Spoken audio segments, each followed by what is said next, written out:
हेर्नुस् कमरेडहरू, आदरणीय जनता, धेरैले सोध्छन् मेरो असली अनुहार कुन हो। म भन्छु मैले त धेरै वर्ष भयो ऐना हेर्न छोडेको, किनकि ऐनाले एउटा मात्र अनुहार देखाउँछ। तर मेरो राजनीतिमा त हप्तामा 7 वटा अनुहार चाहिन्छ।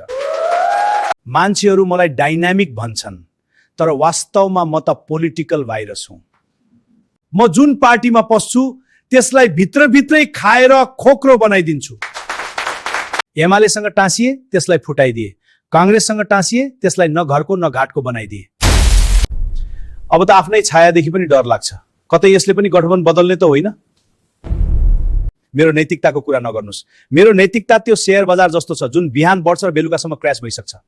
17,000 को रगतको कुरा गर्छु, तर मेरो आँखा जहिले पनि करोड र कुर्सीमा मात्र हुन्छ। मान्छे भन्छन् म अस्थिर छु। म अस्थिर होइन, म त फ्लेक्सिबल हुँ। कुर्सी जता म त्यतै।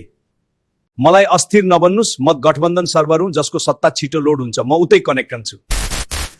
अरु त मोहरा हुन्, असली खेलाडी त म हुँ। बालेन, रवि, ओली, देउवा सबै मलाई पल्टाउन खोज्छन्, तर अन्तिममा म नै सत्ताको किङ मेकर बन्छु। यो त मेरो कला हो, बुझ्यो? जम्मा 2 सिट के भयो त? मेरा लागि त 2 सिट नै काफी छ। कुर्सी त एउटै चाहिन्छ, म त त्यही बस्ने हो।